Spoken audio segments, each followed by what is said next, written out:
Hello friends, आपका स्वागत है हमारे चैनल फिजिक्स विद प्रज्ञा में। तो देख सकते हैं आप आज का आपका केमिस्ट्री का पेपर कैसा आया था। तो देख सकते हैं आप कोड आपका इसका था 343 CE, पूर्णांक आपका 70 नंबर का और जो समय था वो 3 घंटे 15 मिनट का। ये कुछ निर्देश दिए हुए हैं। तो चलिए स्टार्ट करते हैं। आपका पेपर कैसा आया था। तो 20 नंबर के आपके बहुविकल्पी रहने वाले, ठीक है। तो पहला है पोटेशियम सल्फेट है। पोटेशियम सल्फेट क्या है? एक आयनिक ठोस। 1 नंबर का आपका क्वेश्चन है और पोटेशियम सल्फेट एक आयनिक ठोस है, ठीक है।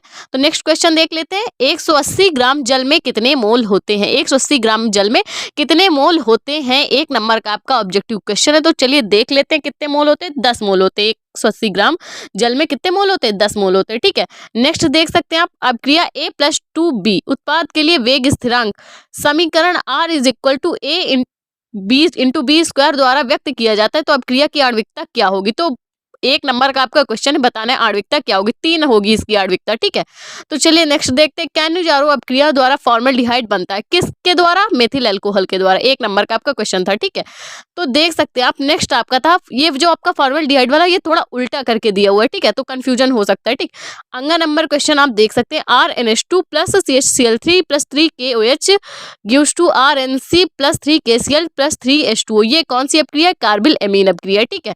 ये अपक्रिया कार्बिल एमीन अपक्रिया है। नेक्स्ट आप देख सकते हैं ग्लूकोज में कितने प्राथमिक एल्कोहलिक समूह होते हैं? तो ग्लूकोज में कितने प्रारंभिक एल्कोहलिक समूह होते हैं? तो देख सकते हैं आप ग्लूकोज का फॉर्मूला है। तो देख सकते हैं आप CHOH CH2OH। तो कितने? एक प्राथमिक एल्कोहलिक समूह होता है इसमें, ठीक है। दूसरे का देख सकते हैं आप कैसा क्वेश्चन आया था।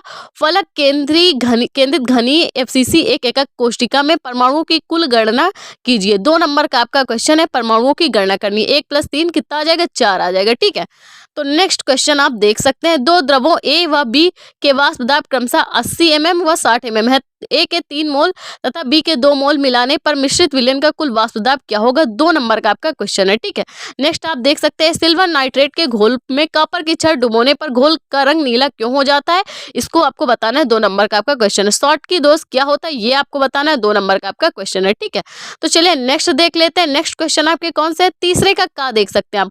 संकुलन की दक्षता यानी क्षमता क्या होगी? संकुलन क्षमता आपको बतानी। 2 नंबर का आपका क्वेश्चन है। तो का पहला देख सकते हैं सल्फर डाइऑक्साइड और तारपीन के तेल के साथ क्लोरीन की होने वाली अपक्रियाओं के रासायनिक समीकरण आपको बताने हैं। 2 नंबर का आपका क्वेश्चन है, ठीक है। सल्फर डाइऑक्साइड के साथ और तारपीन के तेल के साथ क्लोरीन की अपक्रिया। नेक्स्ट है आपका उपसय संयोजक यौगिक इतना इतना इतना में कॉपर Cu की ऑक्सीकरण संख्या बतानी, ठीक है। 2 नंबर का आपका क्वेश्चन है। तो नेक्स्ट आप देख सकते हैं ग्लूकोज की ब्रोमीन जल के साथ होने वाली क्रिया का रासायनिक समीकरण आपको देना है। 2 नंबर का आपको क्वेश्चन है। ये आपकी एक नेम रिएक्शन में भी आई थी, ठीक है। तो नेक्स्ट आप देख सकते हैं चौथे का जो है आपका नष्ट समीकरण तथा उसकी एक उपयोगिता आपको बतानी है। 3 नंबर का आपका क्वेश्चन है। नेक्स्ट आप देख सकते हैं द्रव स्नेही और द्रव विरोधी कोलाइड क्या होते हैं? ये भी आपको बताना है। 3 नंबर का आपका क्वेश्चन है, ठीक है।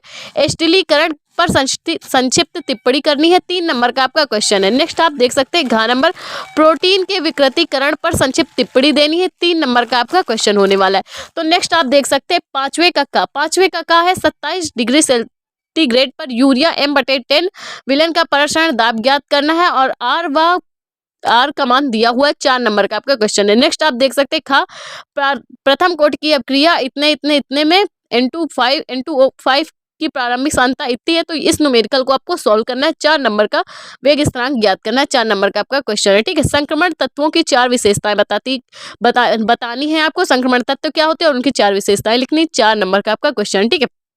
नेक्स्ट है आपका घ नंबर उपसय संयोजित यौगिकों की IUPAC पद्धति में नामकरण पर संक्षिप्त टिप्पणी लिखनी। 4 नंबर आपको इसके मिलते हैं, ठीक है। छठवें का है ओजोन बनाने की विधि के रासायनिक समीकरण तथा 3 ऑक्सीकारक गुणों को भी बताना है। 5 नंबर आपको इसके मिलते हैं। अथवा में क्या है?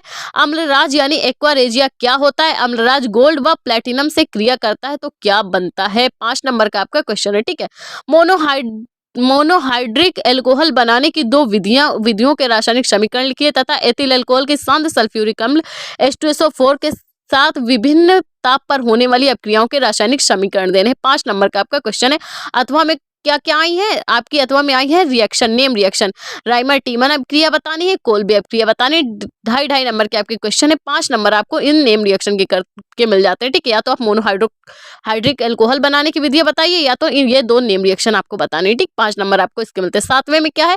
क्लोरोबेंजीन कैसे प्राप्त करेंगे? केवल रासायनिक समीकरण देना। क्लोरोबेंजीन से पिक्रिक अम्ल डाइक्लोरोबेंजीन, क्लोरोबेंजीन सल्फोनिक अम्ल। ठीक है, 5 नंबर आपको इसके मिलते हैं। या तो अथवा में आप देख सकते हैं, अथवा में आप क्या करेंगे, हेलो एल्केन में न्यूक्लियोफिलिक ओलफिलिक नाभिक स्नेही प्रतिस्थापन आप क्रियाओं पर संक्षिप्त टिप्पणी करनी। ठीक है, हेलो एल्केन में न्यूक्लियो ओलिफिलिक नाभिक स्नेही प्रतिस्थापन आप क्रियाओं पर संक्षिप्त टिप्पणी करनी है। देख सकते हैं आप ख नंबर में क्या है, टाल्विन बेंजेमाइड एथिल बेंजोएट बेंजोइक अम्ल कैसे प्राप्त करेंगे, इन चीजों से, टाल्विन बेंजेमाइड और एथिल बेंजोएट से। ठीक है, 5 नंबर आपको इसके मिलते हैं। अथवा में भी क्वेश्चन है, अथवा में इसके क्या है, आप तो या तो पहले वाला कर सकते हैं, बेंजोइक अम्ल कैसे प्राप्त करेंगे, या तो एल्डोल संघनन, विकार्बोक्सिलिकम और कैनिजारोप क्रिया आप कैसे प्राप्त कर सकते हैं। 5 नंबर के आपके क्वेश्चन थे। तो कुछ इस तरह से आया था आपका केमिस्ट्री का पेपर। अच्छा लगा तो प्लीज वीडियो को लाइक और हमारे चैनल को सब्सक्राइब करें। मिलते हैं नेक्स्ट टॉपिक पे। Thank you for watching this.